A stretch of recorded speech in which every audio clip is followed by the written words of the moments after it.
Papa n'est pas mort, il est sous le plancher, a dit la petite fille, la police a creusé. Bonjour à tous. Profitez de ces moments de détente pendant que vous regardez. Le commissaire Louis Rambert leva les yeux vers le procès-verbal qu'on venait de lui remettre. Nom de la déclarante, Martine Garnier. Motif, disparition du mari. Aucune trace, aucune annotation supplémentaire. Mais ce qui attira son attention, c'était que la personne venue signaler l'affaire n'était pas Martine, mais une voisine Madame Florence Dubois accompagnée d'une fillette de 4 ans qui serrait fort un ours en peluche, le visage livide. Elle ne voulait pas que j'emmène la petite, dit Florence, d'une voix pressée. Mais l'enfant, elle a dit quelque chose d'étrange. Vous devez l'entendre. Louis s'assit, son regard s'adoucit lorsqu'il se tourna vers Anne. Comment tu t'appelles? Je suis Anne, répondit doucement la petite, comme un souffle. Tu sais où est ton papa? Demanda-t-il avec douceur. Anne ne répondit pas tout de suite. Elle leva les yeux, ses grands yeux noirs tremblaient, puis elle murmura lentement. Papa, il est sous le sol de la cuisine. L'air se figea dans la pièce. Louis jeta un regard à Florence, elle était blême. Un jeune policier tout près toussa légèrement, tentant de dissimuler un frisson. Qu'as-tu dit? Louis se pencha, sa voix n'était plus douce mais prudente. Papa est sous le sol de la cuisine, répéta Anne. Là où il y a des carreaux plus clairs. Papa a froid. Un silence étrange enveloppa la salle. Louis fit aussitôt signe au lieutenant Richard Moreau d'approcher. Fais venir Martine Garnier au poste. Monte une équipe d'enquête préliminaire. Je veux inspecter les lieux dans l'heure. Moins de 30 minutes plus tard, Martine arriva, plus calme et sèche que Louis ne l'avait imaginé. Elle portait une chemise blanche, un pantalon noir, les cheveux attachés proprement, le regard sans la moindre panique ni douleur. Je l'ai déjà dit, déclara Martine d'une voix posée. Mon mari, Julien, a l'habitude de disparaître quelques jours sans prévenir. Ce n'est pas la première fois. Vous ne trouvez rien d'anormal? Demanda Louis, les yeux fixés sur elle sans ciller. Non, répondit-elle en haussant les épaules. Je pensais qu'il reviendrait comme d'habitude. Richard intervint. Mais des voisins disent d'avoir entendu des cris, des bruits de dispute, des objets renversés cette nuit-là. Martine jeta un regard à Richard, puis soupira. Nous nous sommes disputés, mais quel couple ne se dispute jamais? Louis hocha la tête. Et vous avez refait le carrelage de la cuisine récemment? Martine hésita légèrement. J'ai refait le sol à cause de la moisissure. Je l'ai fait moi-même. Vous avez carrelé vous-même? S'étonna Louis. Oui, répondit-elle rapidement.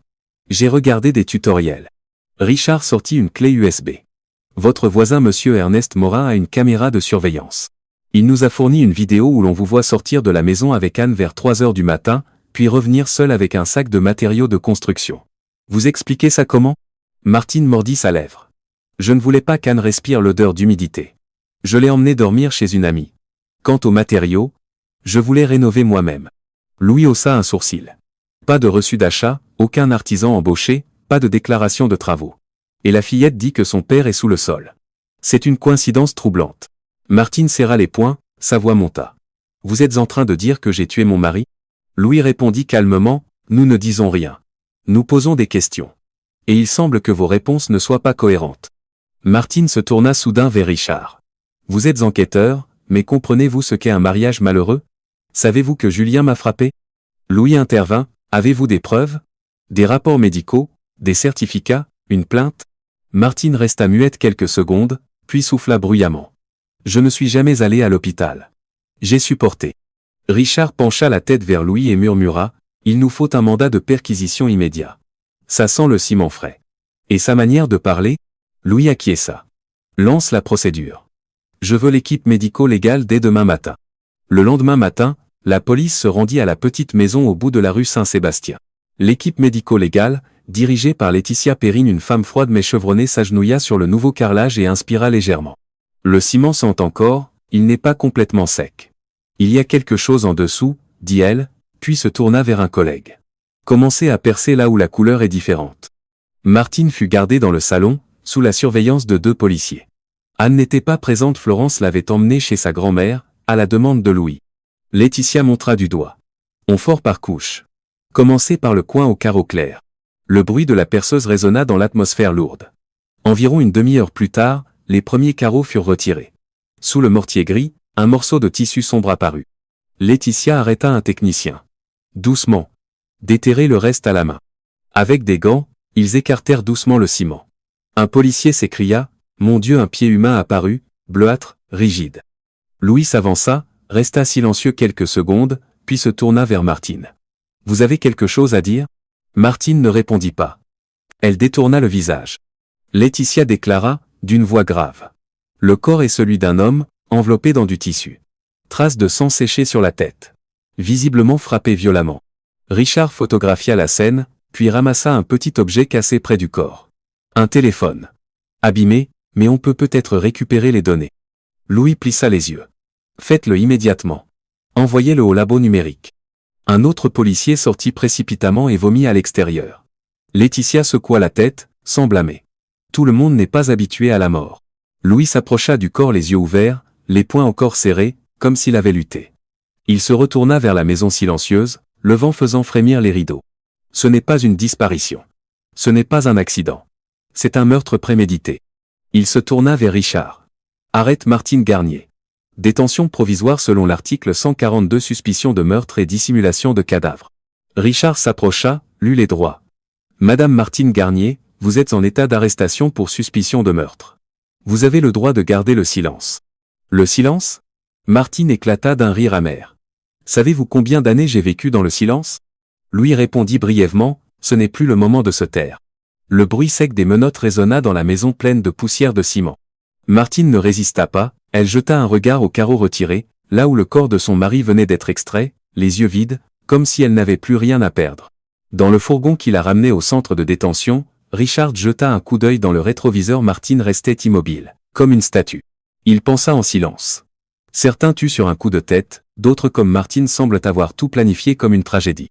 De retour au commissariat, Louis convoqua une réunion d'urgence. Étaient présents l'équipe médico-légale, les techniciens numériques, et la procureure Rose Marin, une femme brillante au regard tranchant comme une lame. Laetitia Perrine prit la parole en premier. La victime Julien Garnier est morte d'un traumatisme crânien, frappé violemment par derrière avec un objet contondant. Aucun signe de défense. Pas de sang autour, donc le corps a été déplacé avant d'être enterré. Louis hocha la tête.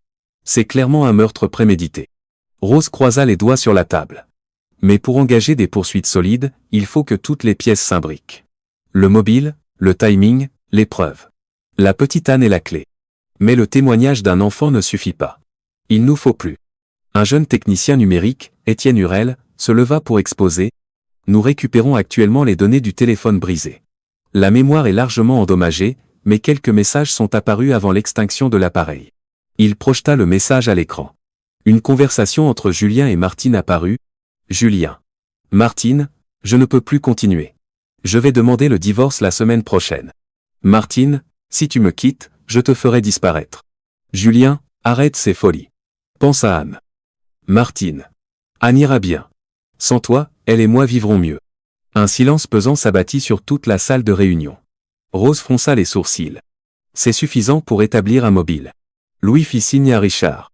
Que l'équipe d'enquête retourne chez Martine. Je veux tous les documents de propriété, les factures, les contrats de prêt, tout ce qui peut renseigner sur leur situation financière. 2 heures plus tard, Richard revint avec une boîte remplie de dossiers. Il en sortit une liasse de papier. Voici le contrat de la maison.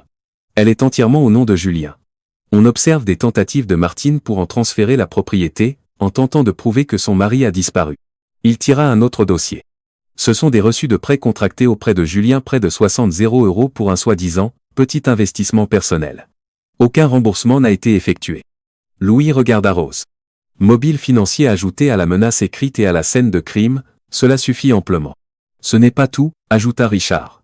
Nous avons découvert que Martine échangeait fréquemment des messages privés sur les réseaux sociaux avec un certain Sylvain Aubry. Louis tapa sur la table. Je veux rencontrer cet homme. Le même après-midi, Sylvain Aubry, un homme élancé, les cheveux bien coiffés, vêtu d'une chemise sombre, fut conduit en salle d'interrogatoire. Il semblait tendu, ses yeux bougeaient sans cesse. « Comment avez-vous connu Martine Garnier » demanda Rose, d'un ton direct. Sylvain déglutit. « Nous nous sommes rencontrés dans un groupe d'investissement. On a discuté en ligne, puis on s'est vu quelques fois. Avez-vous eu une relation amoureuse avec elle » interrogea Louis. Sylvain hésita. « J'éprouvais des sentiments. Mais je n'ai rien fait de mal. Elle disait que son mari était odieux et qu'elle en avait assez d'être contrôlée. A-t-elle déjà évoqué l'idée de faire du mal à son mari » demanda Richard. Sylvain inspira profondément. Une fois, elle a dit « J'aimerais qu'il disparaisse. » Mais je pensais que c'était juste une façon de parler. Et selon vous, Martine est-elle du genre impulsive ? relança Rose. Sylvain resta silencieux. Non. Elle est bien plus calculatrice que je ne le pensais. Pendant ce temps, chez Madame Catherine, la mère de Julien, la petite Anne dessinait près de la fenêtre. Catherine posa un verre de lait à côté d'elle. « Qu'est-ce que tu dessines, ma chérie ?» demanda-t-elle tendrement. Anne montra la feuille. Un corps allongé sous un sol en carrelage, entouré de briques superposées. « C'est papa. Il est en dessous. » Catherine serra les poings, les mots lui manquaient. « Qui t'a dit ça ?» « Je l'ai entendu, » répondit Anne, les yeux toujours fixés sur son dessin. Maman avait une grande poêle. Papa a dit d'arrêter, et elle a frappé fort. Papa n'a plus parlé. Catherine frissonna, tentant de rester calme. Et ensuite, maman a dit, tu ne dois rien dire à personne. Si tu parles, notre famille sera détruite. Catherine s'effondra sur la table, les larmes coulant silencieusement. Dans la salle d'enquête, Rose conclut. Martine n'a pas seulement tué son mari, elle a aussi falsifié la scène, prétendu faire des travaux, éloigner sa fille pour établir un faux alibi. Elle a réduit l'enfant au silence, manipulé une mineure, cela aggrave encore l'affaire. Louis acquiesça. Je vais recommander l'inculpation pour meurtre prémédité, dissimulation de cadavre et incitation d'un mineur à ne pas témoigner. Elle devra assumer toutes les conséquences. Richard ajouta. Pas seulement pour Julien, mais pour Anne aussi, une enfant élevée dans le mensonge et le crime depuis ses 4 ans. Rose regarda sa montre. Préparez l'audience préliminaire. Je veux que toutes les preuves soient parfaitement classées. Et n'oubliez pas, même si le témoignage d'Anne n'est pas recevable formellement, il constituera un levier émotionnel essentiel. Louis se leva, sa voix s'assombrit. Nous ne cherchons pas seulement justice pour un mort. Nous essayons aussi de sauver une âme survivante mais meurtrie à jamais. Sur le chemin du retour chez Catherine, Florence demanda doucement. Vous pensez qu'Anne comprend vraiment tout ça? Catherine secoua la tête, les yeux rougis. Ce n'est qu'une enfant. Mais le plus terrible, c'est quand un enfant comprend trop bien, sans avoir le droit de parler. Florence murmura, bouleversée. Je n'ai jamais vu une petite fille aussi calme et aussi blessée. Quand elle a dit « Papa est froid », j'en ai eu la chair de poule. Catherine serra la main de Florence. Je protégerai cet enfant. Quoi qu'il en coûte. Ce soir-là, Louis rouvrit le dossier. Il regarda la photo d'Anne en train de dessiner, son visage d'un sérieux presque irréel pour son âge. Il soupira. Certains tuent et enterrent les corps, murmura-t-il, d'autres enterrent l'enfance de leur propre enfant. Il leva les yeux vers la fenêtre du commissariat, où la lumière jaune de la nuit se répandait sur la rue Saint-Sébastien. Demain, l'affaire entrerait officiellement dans la phase judiciaire. Le ciment avait durci. Mais le sang, lui, ne disparaît jamais. Le matin suivant, sous le soleil glacial des faubourgs de Strasbourg, les équipes de médecine légale et la police spéciale se rassemblèrent autour de la maison numéro 17, rue Saint-Sébastien. La maison autrefois paisible était désormais encerclée de rubans jaunes bien tendus. Les voisins observaient à travers les rideaux, tandis que les véhicules spécialisés se garaient le long de la rue étroite. Laetitia Perrine, chef de l'unité médico-légale, ajusta ses gants en caoutchouc, le regard froid posé sur le sol de la cuisine. Elle fit signe à 2 techniciens de commencer à percer le carrelage récemment posé. Une première inspection avait eu lieu la veille, mais cette fois, il fallait enlever toute la couche de ciment d'environ 40 cm à l'endroit qu'Anne avait indiqué. Le bruit des outils électriques résonna brutalement. Les morceaux de carrelage blanc se brisèrent. Une odeur âcre et nauséabonde s'échappa du sol, saturant l'air. Le policier Richard Moreau fronça les sourcils, se pinça le nez et recula d'un pas. Ça sent la décomposition, confirma Laetitia, d'une voix égale, sans la moindre hésitation. Reculez, que l'équipe d'intervention s'en charge. Un autre technicien, Thomas Delcourt, introduisit un pied de biche pour élargir la fissure. En moins de 10 minutes, la terre humide en dessous apparut. Doucement, prévint Laetitia. Il y a un objet enfoui. On creuse à la main. Les petites pelles grattèrent silencieusement. La sueur coula sur le front de Thomas, bien que la température ne dépassât pas 18 degrés. Soudain, il s'arrêta, les mains tremblantes. J'ai touché. Du tissu. Laetitia se pencha immédiatement, sa lampe torche en main. Arrêtez. Dégagez les alentours délicatement. Tout le monde retint son souffle. Après 10 minutes de travail minutieux, un coin de toile grossière apparut, sombre, froissé, taché de rouge foncé comme du sang séché. Richard recula, la main posée par réflexe sur son arme de service, bien qu'il sache qu'il n'y avait plus rien de vivant là-dessous. Prélevez un échantillon. Ouvrez le sac. La voix de Laetitia resta basse, mais ferme. Lorsque la fermeture éclair fut tirée, une puanteur pestilentielle emplit la pièce. Thomas se détourna aussitôt pour vomir dans un coin de la cuisine. Un autre policier se couvrit la bouche, blême. Dans le sac, un corps d'homme recroquevillé, tassé dans l'étroitesse de l'espace. La tête ensanglantée, la tempe enfoncée, signe évident d'un coup violent porté à l'arrière avec un objet contondant. Louis entra et s'immobilisa à la vue du visage bien que déformé par la décomposition, il n'y avait aucun doute. Julien Garnier. La petite avait raison. Richard s'approcha, la main tremblante pour prendre les photos de la scène. Il tenta de se concentrer, mais la nausée le tenaillait. Laetitia sortit un petit sac à côté du cadavre. Autre pièce à conviction, un téléphone cassé. Envoyez-le à la cellule technique. Il faut récupérer toutes les données, ordonna Louis, les yeux toujours fixés sur le corps. Laetitia hocha la tête. Le corps est mort depuis au moins 72 heures. Aucune trace de ligotage. La blessure mortelle se situe à la tête, compatible avec un coup soudain porté par derrière. Il y a du sang coagulé dans le dos et sur le col de la chemise, ce qui indique qu'il a été attaqué alors qu'il était debout, puis est tombé avant d'être mis dans le sac. Richard prit des notes. Donc Julien n'a pas pu se défendre. La mort a été rapide. Laetitia ajouta. Il n'y a aucune égratignure sur ses mains indiquant une tentative de défense. Sa main gauche reste fermée, probablement une réaction réflexe juste avant de perdre connaissance. L'un des autres techniciens légistes, Xavier Morin, ouvrit prudemment une autre couche du sac en toile. Il frissonna en apercevant le poignet du cadavre, encore orné d'une montre digitale. L'écran était fissuré, mais l'aiguille s'était arrêtée à exactement 2h42 du matin. Cela pourrait être l'heure du décès, murmura Laetitia. Elle coïncide avec la vidéo montrant Martine sortant de chez elle avec Anne. Louis se tourna vers Richard. Rappelle Rose. Dis-lui de préparer le dossier d'inculpation. C'est clairement un meurtre. Il n'y a plus à discuter. Dans la cellule du centre de détention provisoire, Martine Garnier était assise sur un petit lit en fer, le regard perdu vers la minuscule fenêtre grillagée.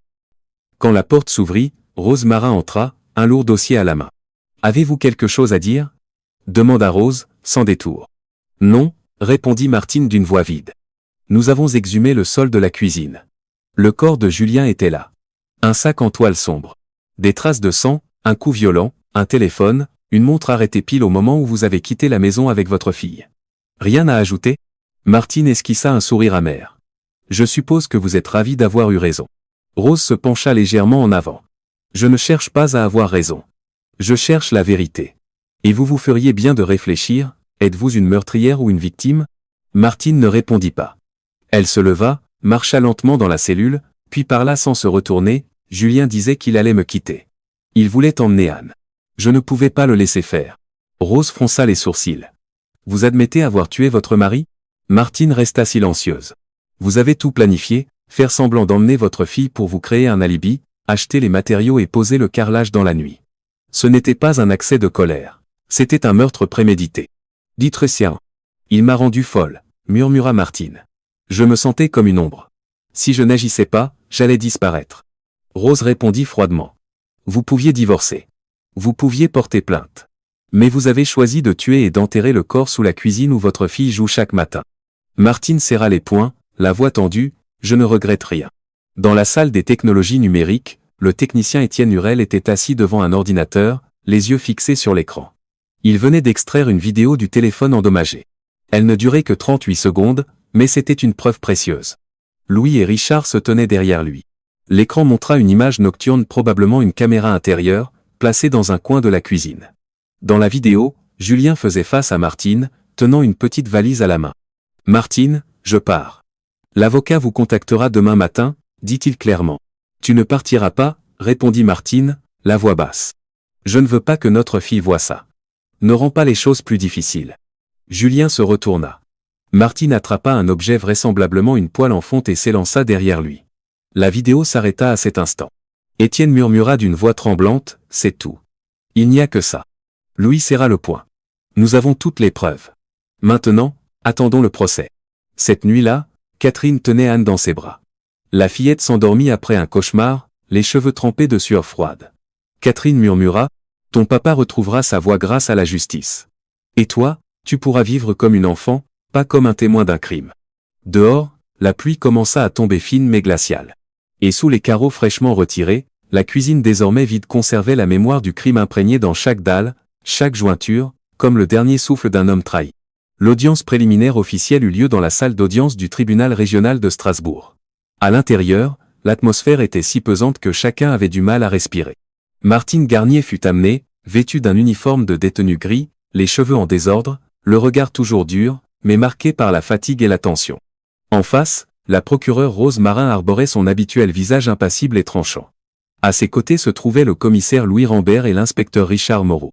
Dans le public, Madame Catherine, la mère de Julien, était assise en silence, tenant fermement la main de sa petite fille Anne, calme à ses côtés. Rose prit la parole d'une voix posée. Madame Martine, aujourd'hui nous vous donnons la possibilité de dire toute la vérité. C'est votre dernière chance d'expliquer vos actes. Sinon, le dossier contient déjà assez de preuves pour retenir l'accusation de meurtre avec préméditation. Martine eut un sourire amer. La vérité ? Depuis quand ceux qui portent des menottes ont-ils le privilège de raconter leur version ? Louis répliqua froidement. Depuis que vous avez saisi cette poêle en fonte pour ôter la vie de votre mari. Depuis que vous avez transformé la cuisine en tombe pour celui que votre fille appelle papa. Martine jeta un regard vers Catherine et Anne, une hésitation passa dans ses yeux, mais elle retrouva aussitôt son calme. Julien n'était pas l'ange que vous imaginez. Richard haussa un sourcil. Expliquez-vous. Martine humecta ses lèvres, puis commença à parler, chaque mot détaché, sans émotion. Au début, Julien était doux, gentil. Mais ensuite, il a changé. Il contrôlait tout, questionnait chaque message, chaque interaction. J'ai quitté mon poste en parfumerie parce qu'il disait que je m'habillais trop provoquant. J'ai coupé les ponts avec mes amis parce qu'ils disaient qu'ils étaient toxiques. Louis l'interrompit. Avez-vous un rapport médical ? Une preuve d'abus psychologique ou physique ? Non, répondit Martine sans hésiter. Parce que je n'ai jamais pensé dénoncer l'homme avec qui je partageais ma vie. Je pensais pouvoir supporter, pour Anne. Rose leva la main. Mais selon le dossier du psychologue que Julien consultait, le docteur Frédéric Sorel, c'est vous qui aviez un comportement de contrôle. Il a noté.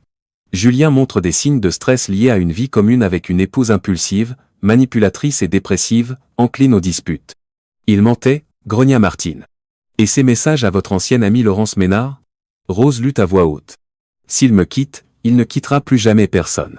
Il y a un moyen de le faire taire pour toujours, il suffit d'avoir la tête froide. Martine serra les poings. Je disais ça pour me défouler. Louis se leva et posa un sac de preuves sur la table. Ceci n'est pas une parole en l'air. Il en sortit une poêle en fonte avec des traces de sang séché sur le rebord. Le sang correspond à l'ADN de Julien. Ceci est l'arme du crime. Pas des mots. Martine baissa la tête.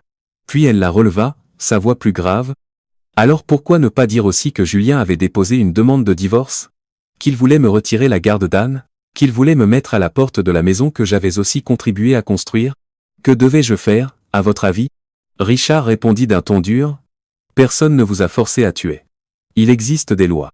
Les lois n'étaient pas là quand je pleurais chaque nuit, murmura Martine. Les lois n'entendaient pas mes supplications quand je le suppliais de ne pas me jeter comme une ordure. Rose conclut lentement. Personne ne nie votre douleur.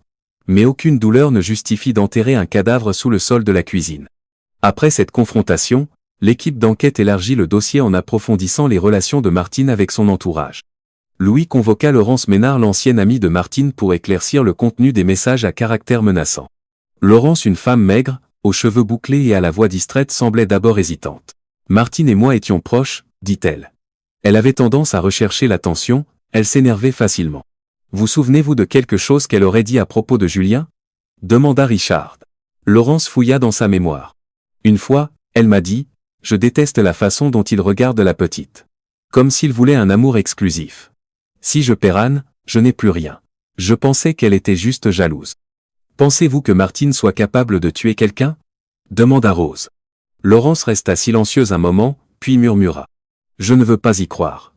Mais quand j'ai appris la disparition de Julien, je n'ai pas été surprise. J'avais déjà vu ce regard chez elle. Ce n'était pas un regard triste. C'était celui de quelqu'un qui a déjà décidé. Ce soir-là, chez Madame Catherine, Anne jouait au bloc de construction. Elle empilait les petites briques en carré, puis plaçait une figurine en plastique au centre. Catherine la regardait, silencieuse. « Qu'est-ce que tu fais, Anne ? » « Je construis un lit pour papa, » répondit la fillette. « Comme dans notre ancienne maison. » Catherine frissonna. « Papa n'est plus là, ma chérie. Il est dans un endroit meilleur. » « Non, » dit Anne en secouant la tête. « Papa est encore froid. Je l'ai vu grelotter dans mon rêve. » Catherine la prit dans ses bras. « Ton papa t'aimait très fort. Mais maintenant, il a besoin que tu sois forte. Il serait heureux de te savoir aimée et en sécurité. » Anne leva les yeux vers elle, la voix aussi légère qu'un souffle. « Alors ? Maman m'aime encore ?» Catherine eut un sanglot. « Ta maman a fait quelque chose de très mal. Mais toi, Anne, tu n'as rien fait de mal. tu es une enfant. Et tu seras protégée. Au centre de détention, Martine reçut la visite de son avocat, maître Vincent Armand, un homme d'une cinquantaine d'années, cheveux poivre et sel, réputé pour défendre les accusés dans des affaires difficiles. Vincent parla franchement. Martine, je ne vais pas vous aider à nier les faits. Mais je peux vous aider à préserver un peu de dignité en coopérant et en étant honnête. De la dignité? Martine éclata de rire. J'ai enterré ma dignité avec Julien. Vincent la regarda droit dans les yeux. Il vous reste une chance. Pour que votre fille ne soit pas un jour honteuse d'entendre le nom de sa mère.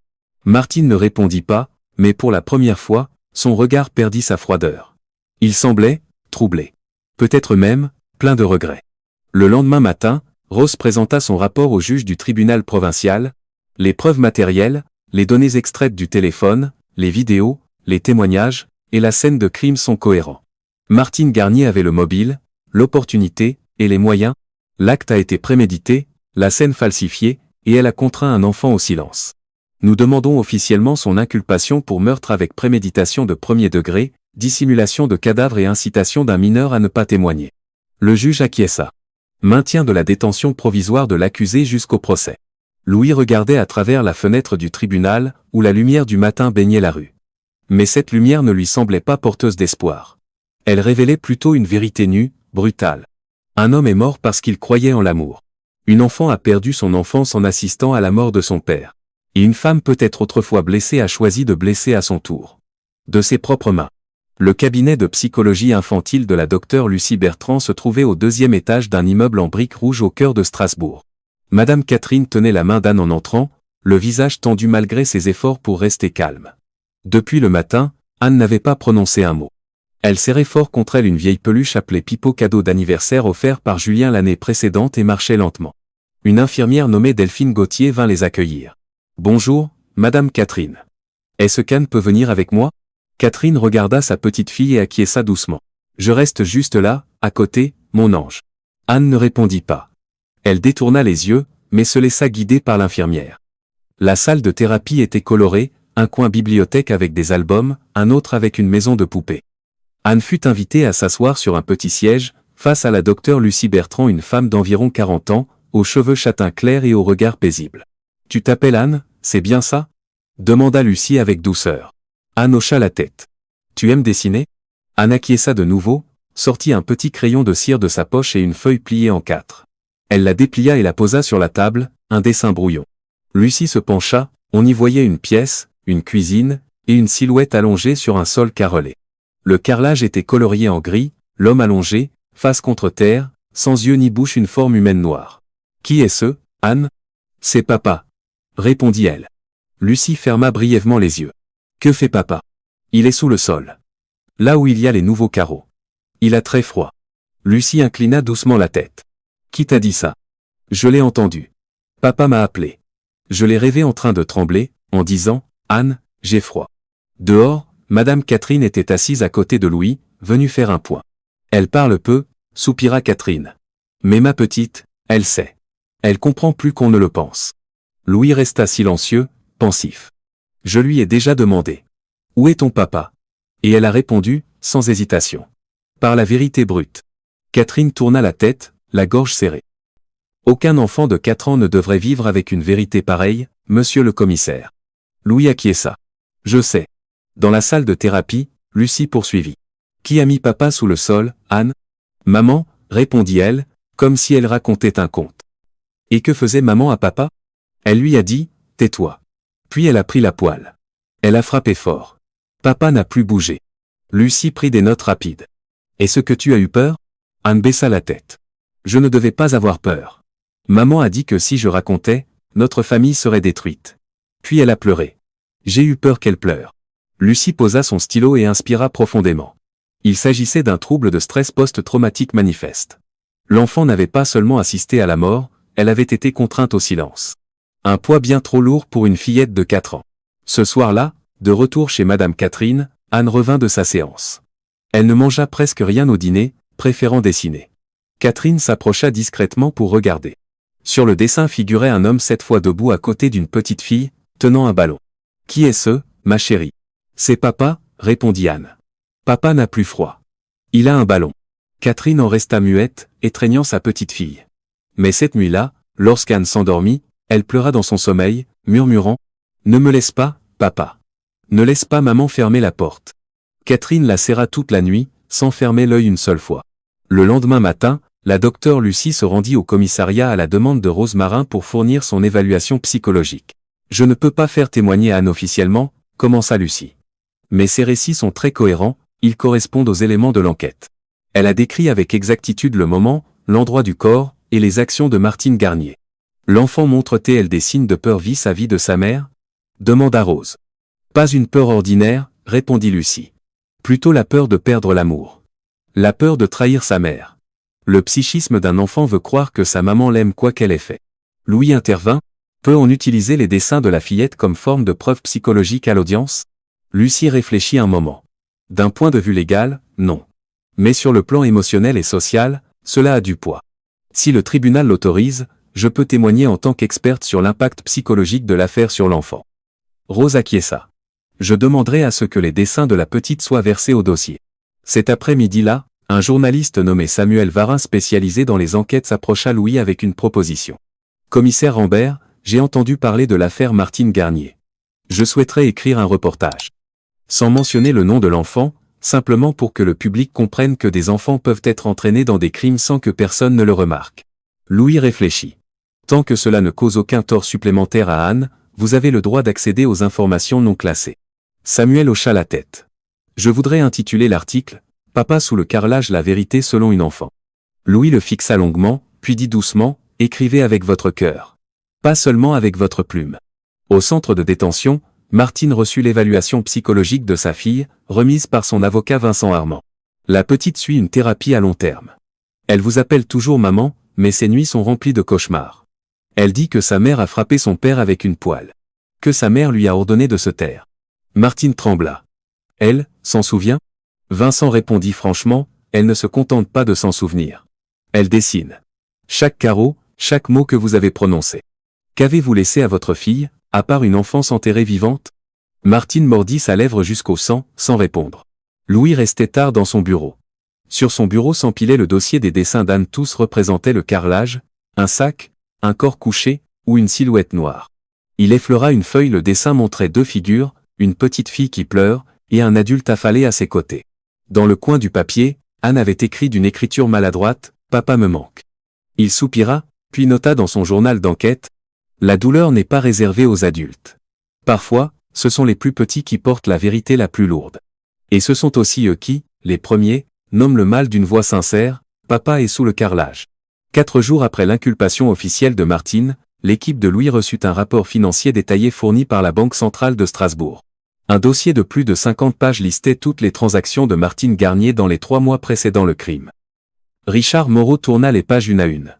Il fronça les sourcils en remarquant une série de retraits d'espèces à 2 heures du matin, pile au moment où Martine disait « ne pas dormir et faire ses courses de nuit ». Mais aucun supermarché n'était ouvert à cette heure. Elle ne faisait pas les courses, déclara Richard d'un ton assuré. Elle payait discrètement pour que personne ne sache. Peut-être quelqu'un, ou des matériaux sans facture. Louis acquiesça.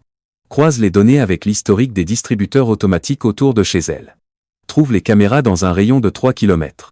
3 heures plus tard, le jeune agent Ignace Rameau rapporta une vidéo capturée par une caméra de distributeur automatique, à moins de 2 rues du domicile de Martine. On y voyait Martine, casquette sur la tête, lunettes noires, retirant 2,0 € en espèces à 2h du matin exactement 3 jours avant la disparition de Julien. Louis regarda Richard. Espèce. Sans trace. En pleine nuit. Elle préparait quelque chose qu'elle ne voulait pas voir découvert. Richard ajouta. Ou elle préparait une vie sans Julien. La procureure Rose Marine élargit encore l'enquête en envoyant une requête au Bureau national des biens pour vérifier la propriété de la maison où vivaient Martine et Julien.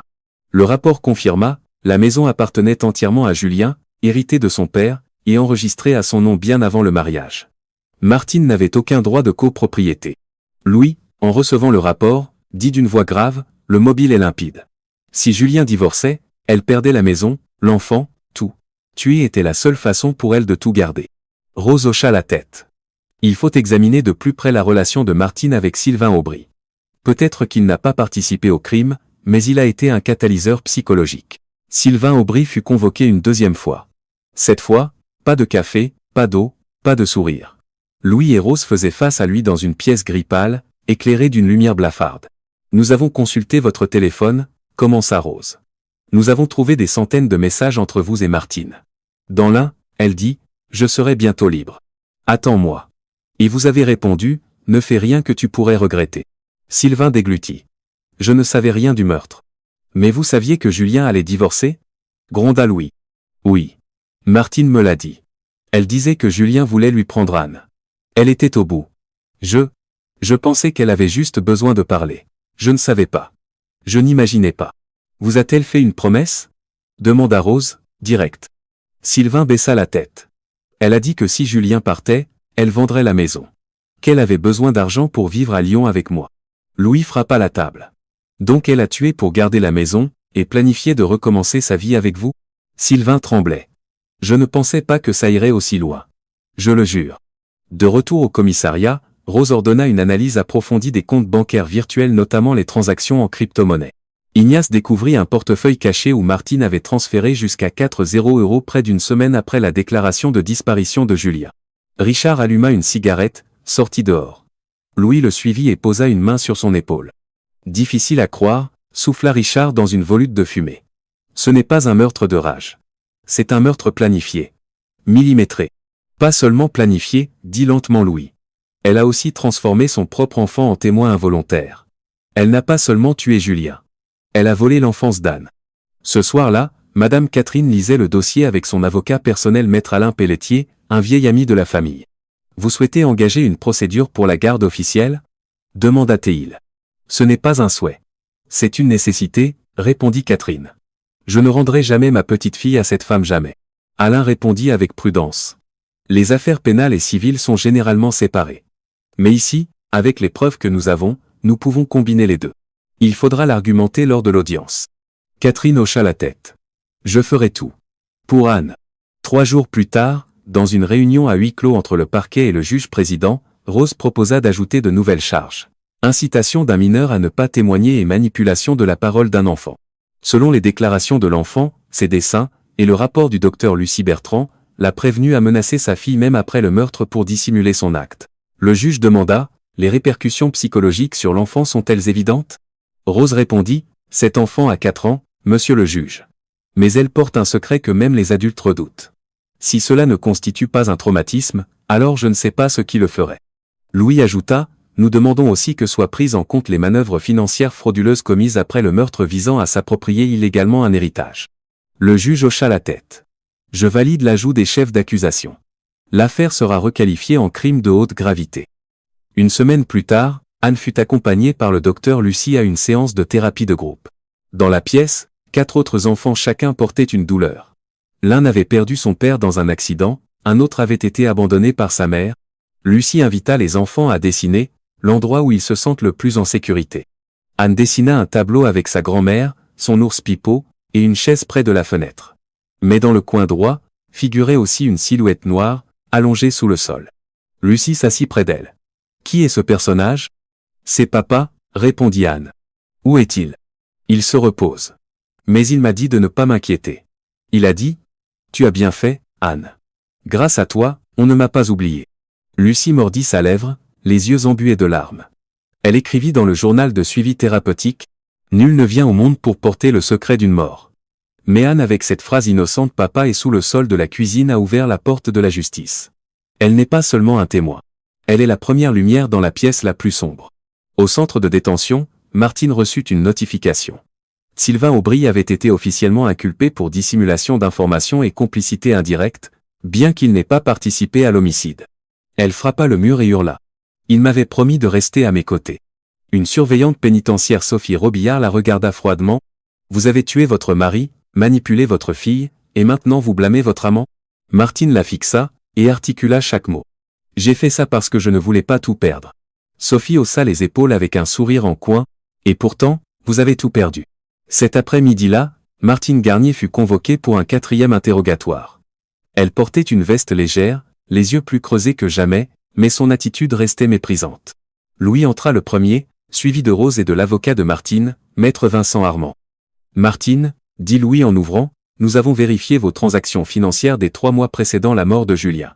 Vous lui avez emprunté 400-700 €, n'est-ce pas? Oui, répondit Martine sans hésiter. Pour un projet personnel. Mais il n'existe ni entreprise, ni licence commerciale, ni associé enregistré, rétorqua Rose d'un ton glacé. Et après la disparition de Julien, cette somme a été transférée sur un portefeuille électronique anonyme. J'avais peur d'un contrôle fiscal, dit Martine à voix basse. Non, intervint Vincent. Je vous demande de ne plus répondre sans passer par moi. Martine lança un regard en coin à Vincent, puis murmura, ironique, un avocat peut sauver votre peau, mais pas votre réputation. Louis continua lentement.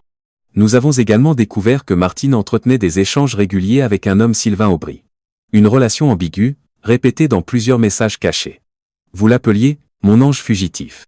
C'était personnel, dit Martine, les lèvres tremblantes. Non, Martine, la coupa Rose. Quand votre mari est frappé à la tête, mis dans un sac et enterré sous la cuisine, rien n'est personnel. Rose avait reçu le rapport graphologique comparant l'écriture manuscrite de Martine avec les notes de menaces retrouvées dans le journal de Julien. La conclusion de l'expert, les écritures correspondaient, avec une pression identique et des boucles caractéristiques sur les lettres R, c'était la même personne. Dans une note en particulier, une phrase ressortait. Si tu me quittes, je ferai en sorte que tu n'aies plus personne à quitter. Louis, après l'avoir lu, ferma les yeux. Ce ne sont pas des paroles impulsives. C'est un plan, construit et méthodique. Le matin du 14 novembre, le tribunal de Strasbourg ouvrit l'audience préliminaire du procès Martine Garnier pour le meurtre de son époux Julien Garnier, l'un des dossiers les plus retentissants de l'année.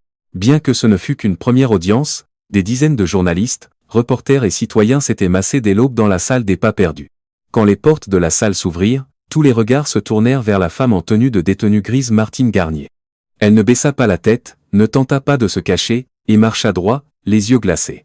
À ses côtés, son avocat Vincent Armand, le visage tendu mais professionnel. Louis Rambert et la procureure Rose Marin étaient déjà installés. Dans le public, Madame Catherine tenait la petite Anne dans ses bras. La fillette portait une robe blanche, et serrait fort Pipeau, son ours en peluche. Personne ne l'avait contrainte à venir, mais Anne avait insisté. « Je veux voir le procès. »« Pour papa. » Le marteau du tribunal résonna. Le président de la cour, Jérôme Murel, connu pour sa rigueur, déclara l'ouverture de l'audience. Nous commençons par la plaidoirie du ministère public. Rose se leva. Son regard était aussi tranchant qu'une lame. Mesdames et messieurs les juges. Aujourd'hui, nous traitons d'une affaire qui dépasse un simple meurtre. Il s'agit d'une trahison d'une cruauté extrême. Une femme tue son mari dans son dos, puis enterre le corps sous le sol de la cuisine, là où leur fille prenait encore son petit déjeuner chaque matin. L'atmosphère se figea. Nous avons toutes les preuves nécessaires. Des messages de menaces de l'accusé envers la victime. Une vidéo montrant l'agression avec un objet contondant. Des preuves financières de retrait suspect et de virements anonymes. Et surtout, la révélation cruciale d'une enfant de 4 ans, qui a dit « Papa est sous le sol de la cuisine ». Rose se tourna vers les juges. Nous ne pouvons pas laisser cet enfant grandir en pensant qu'on peut tuer. Puis se cacher derrière le silence d'un enfant pour s'en sortir. Des applaudissements timides éclatèrent au fond de la salle. Le juge Hurel tapa aussitôt du marteau. Silence dans la salle. Maître Vincent se leva et s'avança. Je ne nie pas que Martine ait commis une faute grave. Mais j'en appelle à votre humanité. Certaines personnes sont poussées à bout. Martine a été soumise à un contrôle permanent, à des violences psychologiques pendant des années. Elle a agi dans un état de détresse mentale, par peur de tout perdre, surtout sa fille. Ce n'est pas une criminelle, c'est une mère désespérée. Des murmures s'élevèrent. Rose se leva brusquement. Si Martine avait peur de perdre sa fille, pourquoi a-t-elle fait ce qui a justement privé Anne de ses 2 parents? Vincent resta silencieux. Puis il baissa la tête, et dit « J'aimerais, avec l'accord du tribunal, citer le témoignage de l'enfant transmis par sa psychologue sous forme de dessin, comme retranscription d'un vécu enfantin. » Rose ne s'y opposa pas. Un agent apporta une feuille de dessin, réalisée par Anne, et la plaça au centre de la salle. Sur le dessin, on voyait un homme allongé sous un carrelage, des briques mal alignées autour de lui. À côté, une femme tenant un objet semblable à une poêle, et une petite fille qui pleure. Un silence profond enveloppa la salle. Le juge Hurel demanda. Ce dessin a-t-il été fait après les faits? Oui, votre honneur. Réalisé en séance thérapeutique, sans aucune influence extérieure. En dessous du dessin, l'enfant a écrit maladroitement « Maman a dit de me taire, mais j'entends encore papa dire qu'il a froid. » Martine baissa la tête. Elle ne pouvait plus regarder le dessin. Madame Catherine murmura à l'oreille d'Anne, les larmes aux yeux. « Tu as dit au monde entier qui était ton papa. » Au milieu de l'audience, la psychologue Lucie Bertrand fut appelée à la barre comme experte. Elle se présenta, le visage calme et visiblement ému. La petite Anne souffre d'un trouble de stress post-traumatique sévère. Bien qu'elle n'ait que 4 ans, elle a décrit avec exactitude les événements, en accord avec les constatations médico-légales. En particulier, elle a dit « Maman a frappé fort. Papa n'a plus parlé. Maman a dit qu'il fallait se taire. » Un des juges lui demanda « Pensez-vous que cet enfant a pu inventer tout cela ?» Lucie répondit sans hésitation « Non. Un enfant de 4 ans ne peut pas inventer une scène aussi fidèle à la réalité, à moins d'y avoir assisté ou de l'avoir entendue avec une extrême précision. » Le juge hocha la tête. « Merci, docteur.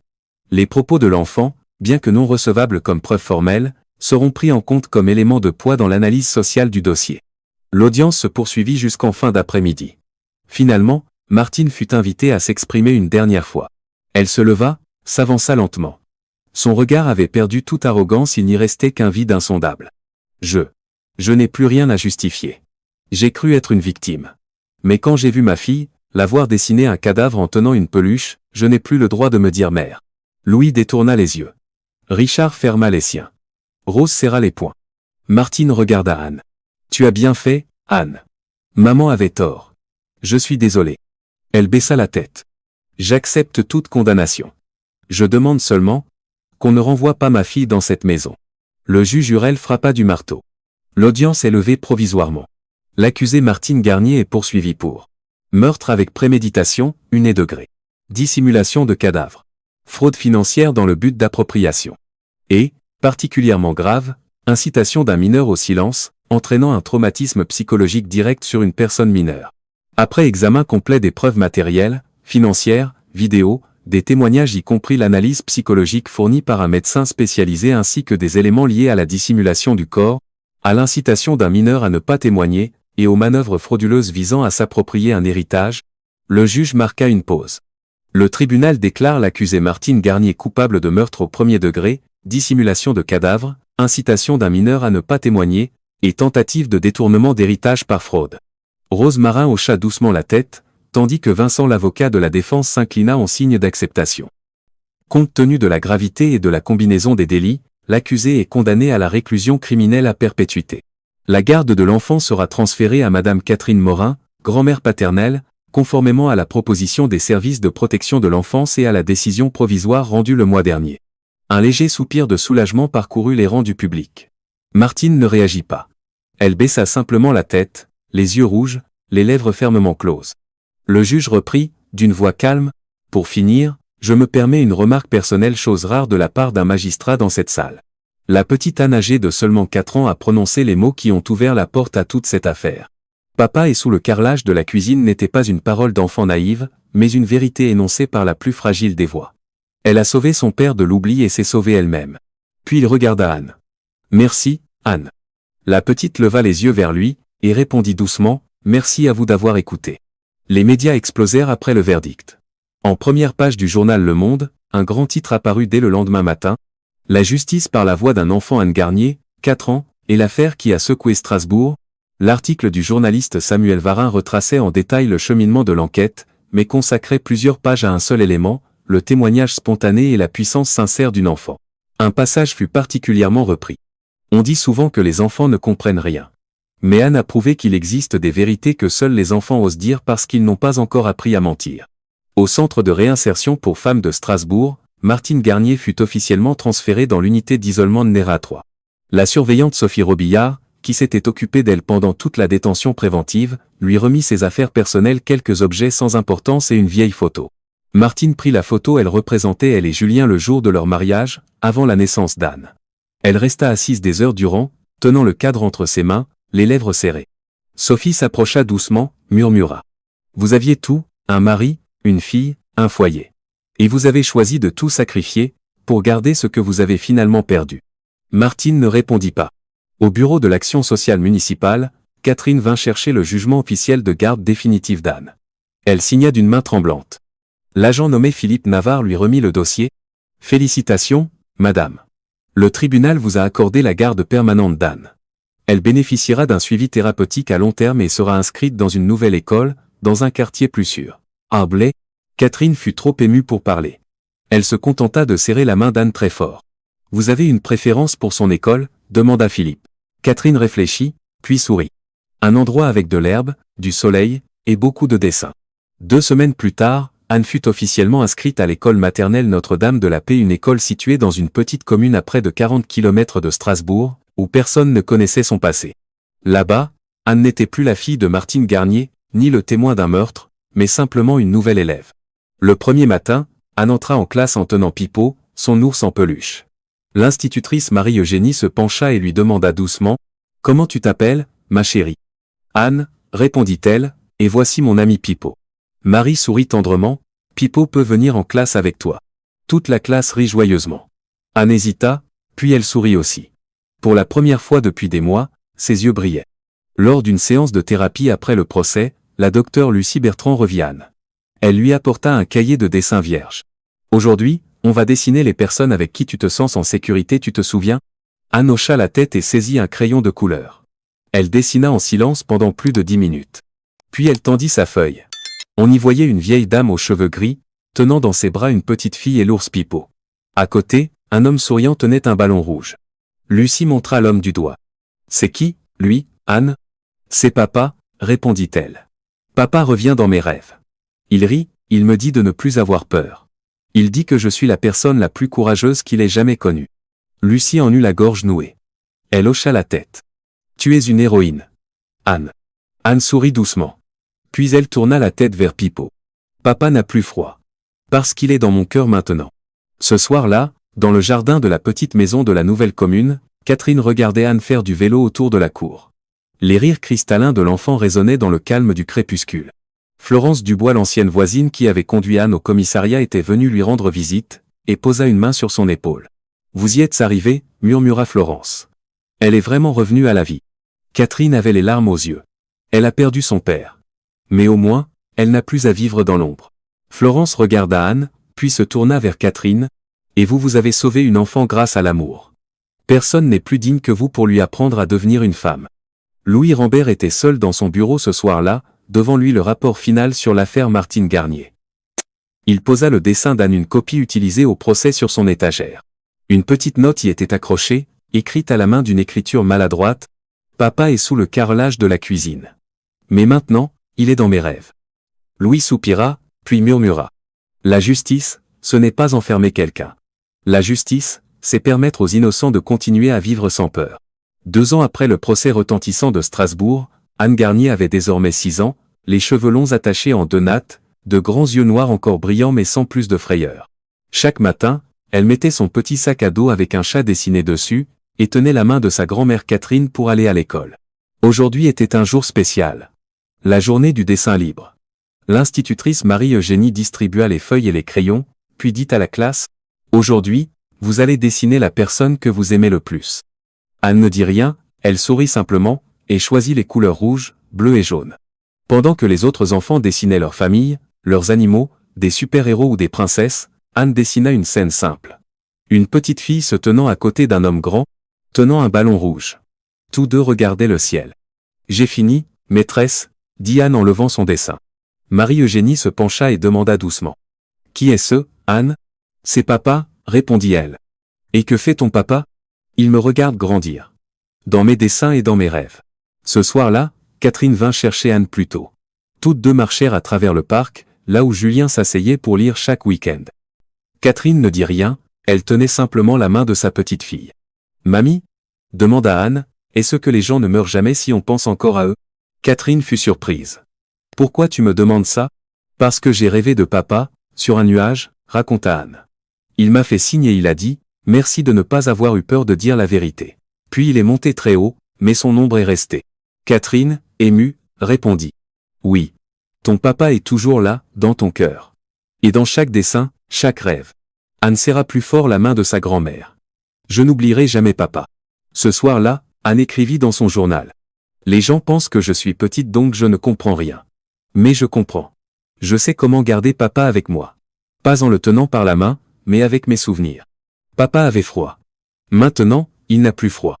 Parce qu'il est dans mon sourire, chaque jour. » Cette histoire démontre que la vérité a toujours une voix, même quand elle vient d'un enfant de 4 ans. Anne, avec une phrase apparemment naïve, a brisé le silence d'un crime et rendu justice à son père. Elle nous enseigne que les paroles d'un enfant, aussi simples soient-elles, peuvent révéler ce que les adultes préfèrent ignorer. L'amour, le bon moment, et la foi en la justice peuvent sauver une âme innocente de l'ombre. Si cette histoire vous a plu, nous vous invitons à aimer la vidéo et à vous abonner à notre chaîne. Votre soutien nous motive à continuer de partager des histoires émouvantes presque tous les jours. Nous vous sommes très reconnaissants pour votre soutien. À très bientôt.